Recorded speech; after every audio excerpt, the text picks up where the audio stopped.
I can't believe we're already on Chicago Bears Mock Draft 2.0, but welcome to the Bears experience. You're watching Bears Now by Chat Sports. I am Harrison Graham, and you got to do another mock draft this week as the Bears currently hold the top 2 picks in the 2024 NFL Draft. The Bears are 0-4, the Panthers are 0-4, only winless teams. So that means you got the top 2 picks right now.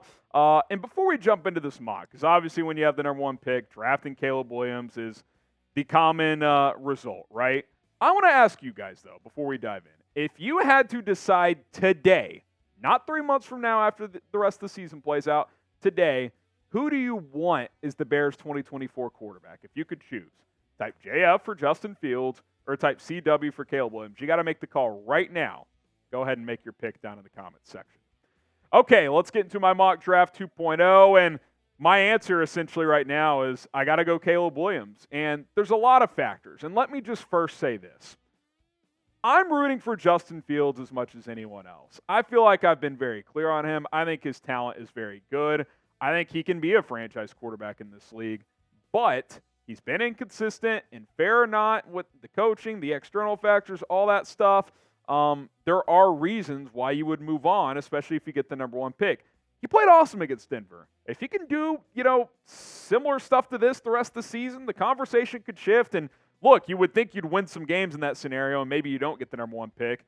Now, you still might get it because of Carolina, but long way from that happening, right? We're 4 games in. He's played 1 really good game, 1 so-so game, and 2 bad games. That's kind of what it is. So when you think about it here, the reason I'm going Caleb Williams, here's the reality.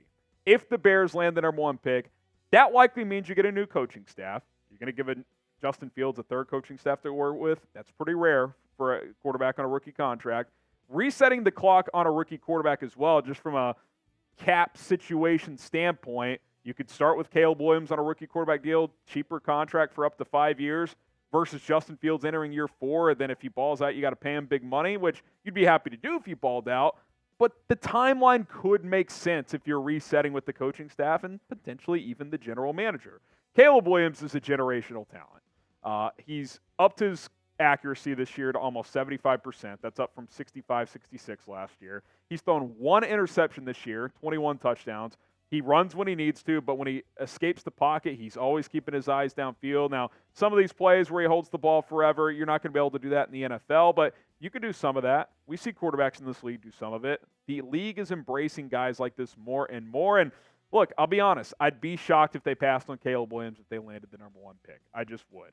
Again, fair or not to Fields. I am one of the biggest Justin Fields fans out there. I've been pretty clear about that on this channel, but we got to address the situation in reality, in terms of reality, and I think that's reality. If you get the top selection, that would mean back-to-back drafts of getting the number 1 pick. That almost feels like a sign, hey, take the best quarterback available. This year, that is Caleb Williams. If you want more Bears mock drafts, prove it to us. Hit that subscribe button. If you guys keep tuning in and liking these videos and love these draft coverage and this content here on Bears Now, hit that sub button. Show the bosses that we can do more draft content moving forward. All right, with the number 2 pick, trade alert. I think if you get the top 2 selections, taking a quarterback number 1 and trading the number 2 pick could very much be on the table. The Las Vegas Raiders come calling. They move up from 3 to 2. I get the 3rd pick, obviously, the number 35 overall pick, so early 2nd-round pick, and a 3rd-round pick in 2025, which that's a pretty good haul moving down just 1 selection. But in this draft in particular, I would ask for a lot, even just to move down a slot here. Because think about it. Caleb Williams is already off the board. Drake May's a clear QB2, and then it's a drop-off. Who's the 3rd QB in this draft? Does Shedeur Sanders come out? Maybe he might go back to Colorado. Is Quinn Ewers a guy that's going to go top 2 or 3? I doubt it. Michael Penix is good, but that high? I think I would be asking for a lot if I was Ryan Poles or whoever the GM is. Probably Poles, but we don't know for sure. You move down a spot, you get an early 2nd, get a 3rd next year. That's pretty good, and you can still get a player that you want here with the number 3 overall pick. Olu Fashanu, the left tackle for the Penn State Nittany Lions. Him and Joe Alt are the top tackles right now. I like Fashanu a bit more because he's an excellent pass protector. Excellent pass protector, and especially if you draft a guy like Caleb Williams or keep Justin Fields. Mobile quarterback that likes to buy himself some time. You want someone who can protect the quarterback. And look, the Bears have got to improve in the trenches on both sides of the football. In my last mock draft, I went Caleb Williams, Marvin Harrison Jr. I'm still very much open to that idea, but the idea of pairing a left tackle with Darnell Wright, who's your right tackle for the foreseeable future, is growing on me by the day. I think in this league, you got to play inside out. You got to build the trenches up and be competitive in those areas, and the Bears are just not. They have a below-average offensive line and a pitiful defensive line. Get a big-time left tackle in here to pair with Darnell Wright. What does that mean for Braxton Jones? I still think he could be the long-term left tackle. I like Braxton Jones. I think there's a ceiling there. I don't think he's ever going to be an all-pro, whereas Fashanu has that potential. But we don't know what's going on with Braxton. He's on IR right now with the neck injury. We don't know if that's a short or long-term injury. Could he kick inside and play guard? I think he's talented enough to do it. Worst-case scenario, if he does get healthy, is he's your swing tackle. You took him in the 5th round. That's a pretty good result for a guy coming out of Southern Utah, and guess what? He's got a lot of playing experience. So if for some reason Fashanu wasn't quite ready as a rookie, you could still have Jones be in there and be your left tackle. The idea of Olu and Darnell Wright, that's a nice offensive tackle duo, man. Assuming Olu doesn't bust, I've seen enough from Darnell Wright where I don't think he's going to bust. It's unclear how great he'll be, but he's been pretty good so far. You could have an awesome offensive tackle duo for a very long time, and that has not been the case in Chicago for years, for a very, very long time. So that idea is growing on me. You trade down a spot, you still get them. I think that's a very, very realistic scenario that I would like to play out. Now, maybe you would rather go Marvin Harrison Jr., and I'm fine with that pick for the record. I mean, Caleb Williams, MHJ, that would be a lot of fun. Who would you rather have, though, if you could only have one of these guys? Type Olu for Olu Fashanu. Type MHJ for Marvin Harrison Jr. I'd be content either way. The building up front is something that's very appealing to me. Round 2, pick number 33, Maason Smith, the defensive tackle out of LSU, and that is the correct spelling. 2 A's there for Maason Smith. And quick little scouting report from Dane Brugler of The Athletic. He says he's a 300-pounder who can eat up or push through double teams with the quickness off the ball to be a pass-rushing threat. Smith is the latest in an ever-growing line of skilled interior defensive line players with freaky athleticism. 6'6", he's about 310, 315 pounds.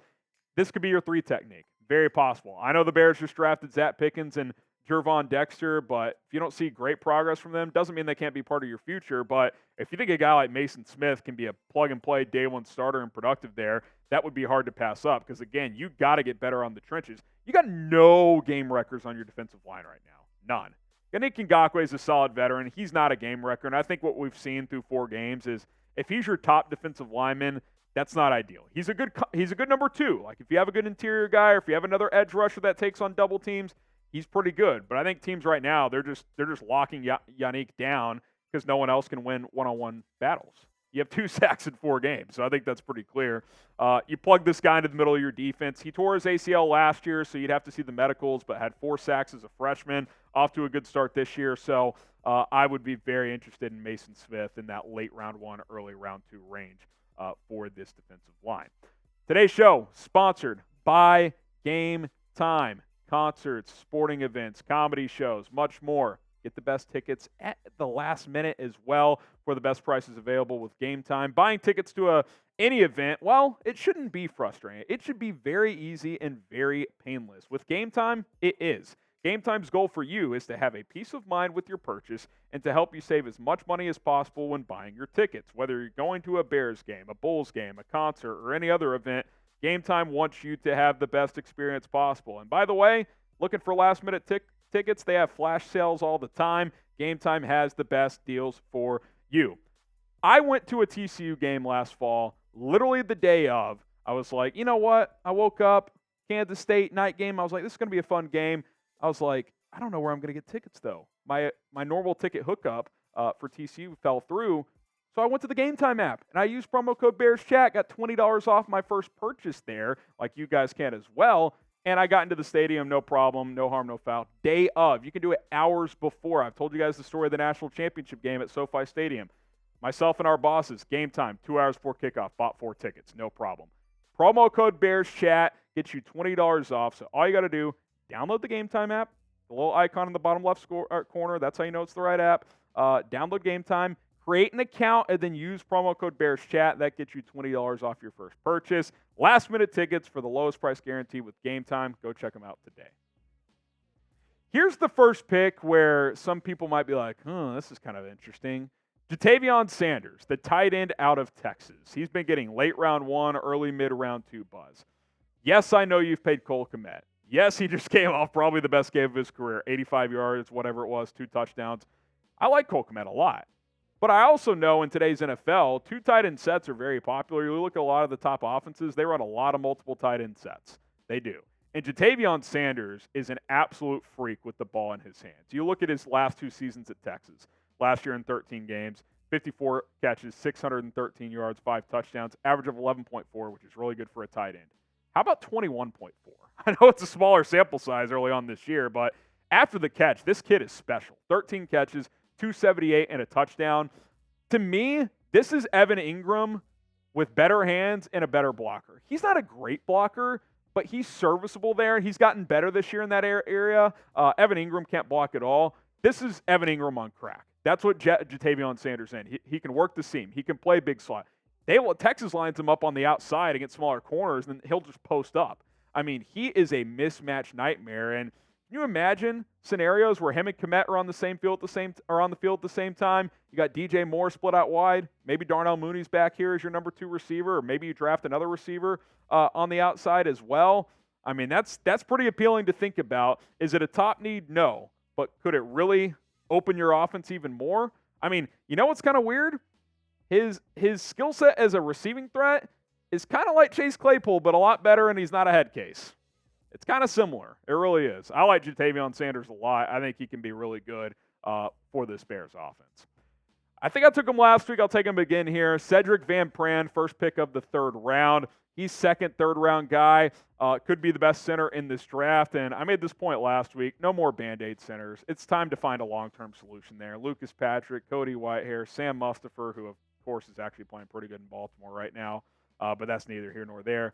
Find a long-term solution. I think Sedrick Van Pran could be that guy. In 5 games this year, PFF grade 77 overall. His pass blocking's 81, run blocking 73. No penalties. He's just solid, man. He's solid. And if you do keep the same offensive scheme, which who knows at this point, I think he fits it pretty well. He's mobile. He can move. I think he's 6'5", 310, so he's athletic enough to do it. I like this kid a lot. I liked Linderbaum. They didn't love him as a scheme fit, but I just like the idea of getting a center long term, and especially if you're also drafting a quarterback, get a guy that can grow with your quarterback, whether it's Justin Fields or whether it's Caleb Williams. I don't really care in terms of that, but I just want someone to be here long term at that position. I'm tired of wondering who the center is going to be, not only every year, but from week to week sometimes. Should the Bears draft a center next year? What do you guys think? Type Y for yes, or you can type in for no. Put your GM cap on for me. Y for yes, in for no. Should the Bears draft a center next year or not? 4th round picks here. We're doing just a 4-round mock today. A lot of these mock draft simulators today, I use PFFs. You get later into the draft, it's just wonky. They haven't done their prospect rankings yet. So 4 rounds today. Mohamed Kamara, if you guys watched that Colorado State game, this guy dominated the game, literally. He had Shedeur Sanders running for his life. He is the real deal. I think he could go day 2, but with him being at CSU, he could slip to day 3 of the draft. He's a really talented pass rusher that I think could be a rotation guy right away. Tyleik Williams, the defensive tackle out of Ohio State, more of a bruiser compared to Maason Smith. He's like 325, 330. He could rotate in at that 1-tech spot. I like Andrew Billings. We'll see if they bring him back, but similar skill set there. Run stuffer who can occasionally get after the passer. Also, again, trenches. That is where the Bears must improve. So just recapping these selections real quick, my Bears mock draft 2.0, 4-round mock today. For now, I got to go Caleb Williams if you have the number 1 pick. I just think it's too good of an opportunity to pass up. Olu Fashanu, after trading down 1 spot, picking up an extra second and also a pick in next year's draft. Maason Smith as well. Ja'Tavion Sanders, and then Sedrick Van Pran, the 5 selections here in the first 3 rounds, and then Mohamed Kamara and Tyleik Williams, a couple of defensive linemen to add into the mix. So I like what I did. It's early in the draft process. Improve the trenches. Caleb Williams, Olu Fashanu, fun player in Jatavion Sanders. Again, if you want more mock draft coverage, hit that subscribe button here on the channel. Mock Draft Mondays might be a new movement here on Chicago Bears now.